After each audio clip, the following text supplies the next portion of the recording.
Here we are on another amazing episode of Experience Andy Wines Live, our weekly rendition of Let's Talk About Words and Why They Matter. This week's episode 24 coming to you from Punta Cana, the Dominican Republic.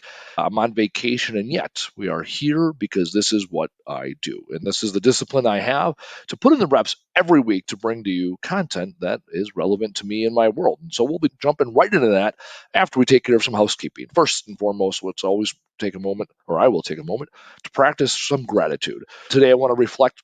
Or I'm not. I want to. I do what I want. Today, I'm going to reflect on what allows me to be here today on vacation. And the biggest driver behind that is the great leadership team that we have at Camel Crew Junk Removal. Casey Krangle, the Krangle, running the field and running the fleet, running the guys day in and day out, and Mike McKenna in operations, overseeing all things operations, really the nervous system of the business. Over the last couple months, we've had some major changes at Camel Crew, and Mike being a new hire and Casey being a guy and the second time around working for me and with me, they've really stepped up lately and put us in a position. I told them 2 months ago, hey, I'm going to take a vacation first week of March.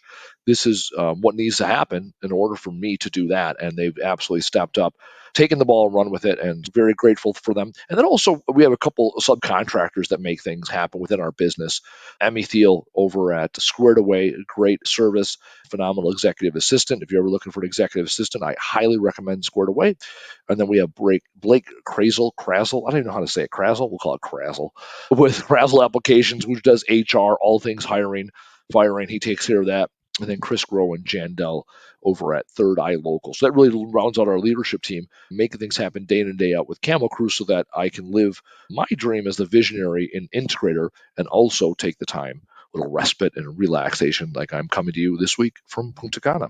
So there we go, a little gratitude towards them and all the things that they do. It's really important that I practice gratitude because it reminds me how fortunate I am and also what is success and what does success look like to me. Very specific, action oriented. And so then I can look for that and find people doing the right thing and then also look for other areas of my life where that does appear, which will consistently combat the negativity bias and drive optimism and positivity and all the health benefits of that. So that's why I practice gratitude, and I encourage you to do the same. All right, housekeeping business. Words fucking matter. I've been talking about it. The book came out June of last year, so it's been out for about 9 months. I love the feedback, and now so many people are reaching out to me more and more looking to have me come out and speak. And so I'm going to encourage you and the other people. I'm going out to Green Bay in a couple of weeks to speak to a company, or a couple of months, I should say. We're making the arrangements the next couple of weeks. I'll be coming out sometime end of Q2, early Q3, and really sitting down with the team and understanding the challenges they're having when it comes to language so that they can have more clear and concise communication. Words matter is the overall workshop, shaping a workshop about the language of leadership. And so I'm developing that workshop, which is really taking the same principles and really narrowing down 2 or 3 really key principles for leaders and subordinates within organizations. So if you have when you have a need or a need for a company that's looking for the leadership or language, the language of leadership, please make that introduction to me because I'd love to have the opportunity to come out and speak to those groups. And right now, for me, it's all about the reps, getting in reps. So large audiences, small audiences, everything in between is about getting the reps in. So I'd appreciate some of those introductions. All right, let's talk about what we're going to talk about today. So I've put it up there. Mistakes are not made, choices are. Paint a picture. Yesterday, we get to the airport. My girlfriend Carolyn's brother gave us a ride. He was right on time. We get to the airport. We walk in. We go through Clear and TSA. We get on the plane. Everything is great. We land. We walk right through the airport, whatever, go through immigration. We get our bags. We walk right to the guy at the taxi service because it was prepaid for. We get in the car. We drive right to the resort. Everything is smooth as smooth can be. And then we get to the resort, and all of a sudden, things aren't so smooth anymore. We don't see our name on the list when we're getting to the resort. And I go, that's unusual. And we booked it through a timeshare, and it was through somebody else's timeshare. So there's a couple, can I see where the story's going? And so now we see there's a buildup here where all of a sudden it's, okay, hold on, what's going on? And they're dodgy with us about the room. And so we asked some questions. We're like, okay, this is what we paid for. There's 2 sides. We're in Margaritaville here in Punta Cana, and there's 2 sides. There's the family side and the adults only. And we paid for the adults only, which is a little bit more money, and that's what we expect to be on the adults only side. And that's our choice. That's what we wanted. Fine. And they're being super dodgy about our room. And then they're like, oh, here you have to go with the guy from the travel agency or that travel agency from the timeshare. So he starts walking us over to the family side. And we're like, no, we're adults only. He's, oh, you got to talk to the front desk about that. So he takes us back to the front desk, and we're talking to the front desk, and clearly, even with the language barrier, I can see their body language. They were not confident. People weren't looking at me in the eye. Everyone's, oh, just do this. And then, oh, you just have to get on the shuttle. And they're going to take you to your room. So we get on the shuttle. The shuttle starts taking us right over where they tried taking us 15 minutes prior to that. And I go to the shuttle driver. I go, hey, is this the family side? He goes, yeah. I go, yeah, we're not getting off here. That's not what we paid for. Let's go back. So we go back to the check-in. And after 20 minutes and 5 or 6 people talking to all the people, they finally, oh, yeah, we overbooked the adult side. So the best we can do is maybe have a room for you tomorrow. It took over an hour and a half. We got here at 5:30. It's now 7 o'clock before this comes to light. And the whole time, even through the language barrier, it was very obvious that something wasn't right. And I was talking to my girlfriend Carolyn. She's mistakes are made. And I go, no, that's bullshit. That is bullshit. A mistake is a result. There were choices made that led to us not having the room. And now by the time we got to our room, we're like, yeah, this is fine. Like it's the same room setup. And yeah, the adults area versus the kids area or whatever, the family area, it's like a 2 minute walk. And we're happy we're on vacation. The weather's good, whatever. Like of all things, yeah, we're very blessed, very fortunate, and we weren't upset about the room, and we really were over the fact that we're in the other hotel room because they showed us. We were so frustrated that we weren't heard. We were frustrated that there was a breakdown in trust. Like we were told to talk to this Caesar guy, and I'm like, I don't fucking trust Caesar. He told us one thing, and then as soon as it was convenient, and the other people went away, like he talked shit, and I'm like, that's not right. Like y'all work together. Why are you talking shit? And what it came down to was the choices people made. And then this morning they said, hey, by 9:30 tomorrow morning, come meet the manager. Fine. We walked in right a little after 9:30, quarter of 10, and we're like, hey, let's talk to the manager. And they're being super dodgy. And finally, like, yep, we overbooked the hotel, and now we're going to give you this room. And actually, they upgraded our room, so that was cool. And along the way, I was explaining to Carolyn, it's not about mistakes. It was about the choices made. And when you look at your life, often people want to focus on the results and not the choices. Often people want to chalk things up as mistakes. It was a mistake. It was a choice.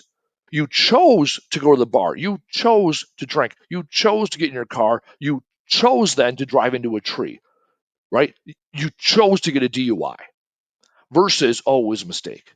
Right? I got fat. What were your choices? I chose not to go to the gym. I chose to have dessert. I chose to drink.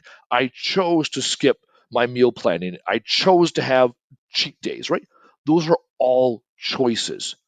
Often, what happens in life is we live our life, we have this dream, this aspiration, and we don't take the time to say, okay, what's the goal? One thing that we utilize in Vistage and EOS, which is very powerful, right? Especially when there's conflict.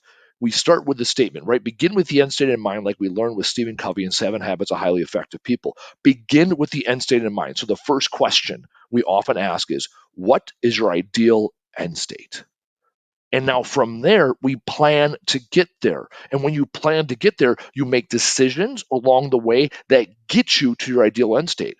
So we talk about a root cause. What is the ideal end state? Okay, this is it, right? Okay, let's take little things like today. What is my ideal end state? I want to have this conversation with y'all people, right? I want to make it a priority to take the time to have my weekly show, regardless of where I am. So, what are the choices that need to be made? I have to communicate effectively with Taylor, who's our producer, so he can set us up for success. I have to communicate effectively with my girlfriend, so she knows that I'm taking the time out of my day to do this. I have to make sure the Wi-Fi is working. I have to get on the show a little bit early to make sure all the technology is working. Right? Those are all choices along the way versus saying, "Oh, I want it," and yet, "Oh, I'm not going to tell my girlfriend. I'll tell her. I'll sneak out, or maybe she'll schedule something, and now all of a sudden I'm here. Oh, I'll wait till the last minute, and the Wi-Fi might not work. I won't tell Taylor, and he'll show up to my office and be like, "Where are you, man?" Right? Again, very simple end state, very simple choices along the way, and that's how you get to be successful in life by owning your choices.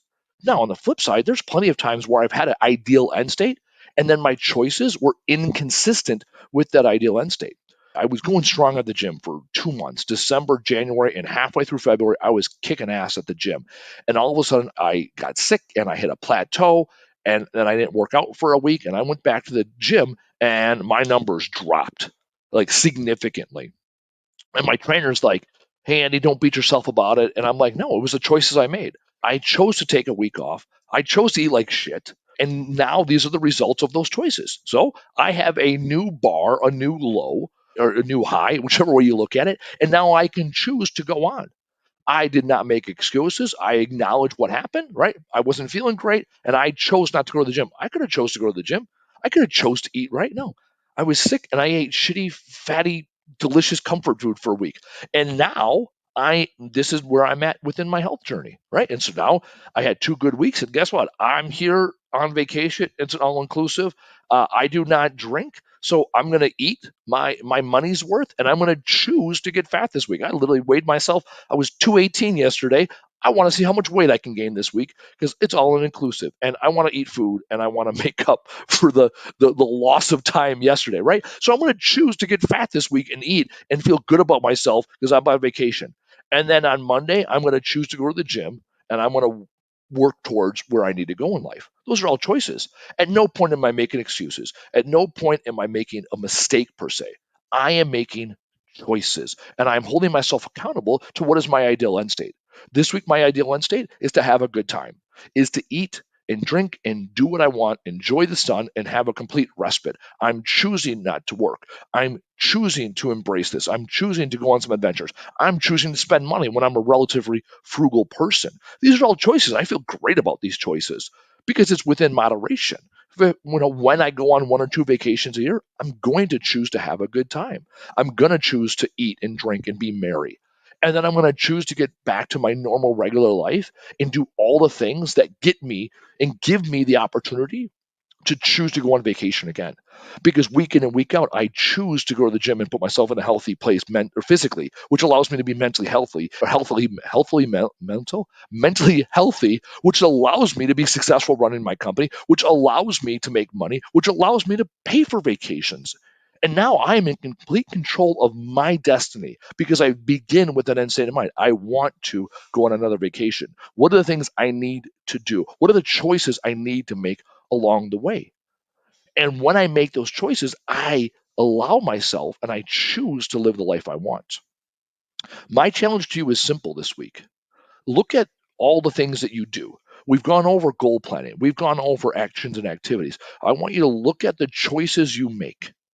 Are the choices you make consistent with the goals that you have in mind? Are the words you say, which are choices, consistent with a positive mindset? Last week we talked about negativity. Are you saying things in a positive manner? Are you asking questions that are open ended? Are you going out and seeking answers that will support data, not the preconceived notion that you have about something? Those are all choices you make. And when you make those choices, you'll do this magical three, the 3 steps to success. People are latching on to this one with my Trash Talk Business podcast. So I'm going to share it with this audience. The 3 steps to decision making, maybe that's what it is. I haven't come up with the exact name, but it's this. It is redneck logic, hillbilly math, and Kentucky windage. Maybe it's the decision making matrix or the choice decision. I don't know. We'll talk to Taylor and figure out what we call this thing. So here's what it is redneck logic. My redneck logic is very simple. When you ask an educated person, they'll come up with a problem for every solution. You ask a redneck, and they'll come up with a solution to every problem. I learned this lesson from my father. Every time in my life I've gone to my dad with a problem, there's one of 3 ways of looking at it. And he'll start giving you solutions that you had never thought of. Now, the chances of those solutions working, slim to none. And yet, he's guaranteed he's got 3 different ways to look at it. And that's the redneck logic. A little bit of naivety gets the juices flowing versus maybe a little bit of experience and pessimism where you've already hesitated. Second thing, hillbilly math. This is a way to collect the data necessary to make the decisions as you need to. Like yesterday, hillbilly math was we got here, and it was very obvious to me that they did not have a room for us, right? The math was they got 100 rooms, right? They got 100 people, and we're 101. Hillbilly math did not work out for us. And then the third part of it, Kentucky windage. So Kentucky windage is this in shooting, right? You get your weapon system, whatever the we'll call it gun, whatever the weapon system is. I get twitchy about the word gun because in the military we were taught not to use the word gun. Anyway, it's fine. You get your weapon system, and every weapon system has some sort of aiming. So traditional weapons has a rear sight post and a front sight post. Your rear sight post is left to right. Your front sight post is up and down elevation. That we'll explain that. So as you're looking down your weapon, you pull the trigger. Your bullets are going to hit a certain spot, right? And when they're all hitting the same spot, we call that grouping. Now you have a group of rounds, and you need to move them to this target, right? So you don't re-aim. You reset your weapon, right? So you change your elevation, change your windage, left to right, up and down. You get dialed in. Then you go to the range and you pull the trigger. And if in this case, you either hit the target or you don't. And when you miss the target by 2 inches to the left, you don't go back to readjust your weapon. You don't get a new weapon. You don't go talk to the manufacturer. You aim 2 inches to the right. Little Kentucky windage, right? When it comes to decision making, what little adjustment or simple, and I will get rid of the word little, what simple adjustment can you make to make the target go down? And so this is what your choices are all about. First and foremost, have the attitude that there's multiple ways to doing this, and you're going to go explore all those things, right? This is the should, could, can, will we talk about in the book, right? Going from should to an obligation. Should, could, can, will. From an obligation to a commitment, right? So, first thing, what can you do? Let's get there. Second thing, what data supports what you're going to do? Third thing, what adjustments do you need to make to get to your final resolution? These are the choices you make, so you cannot then go back in life and chalk things up as a mistake or the wrong choice. Because I can sit here and talk about all the mistakes I've made in my life, and yet I have the opportunity to sit here today from the Dominican Republic in my Savannah Bananas shirt and preach to you today because of all the choices I made in my life. The challenge to you is simple today. Look at your goal. What choices you're going to make. Establish this redneck, hillbilly, Kentucky logic that I use to get through my life, the decision making matrix, and go out and live your best life. I'm going to see you next week because you're going to do the 3 things that we talk about every week that make you uniquely you and uniquely awesome. You're going to go out, you're going to do the fucking thing, you're going to tell the fucking world, and every time you go anywhere and everywhere, you're going to show the fuck up. I'm Andy Wines. We'll see you next week.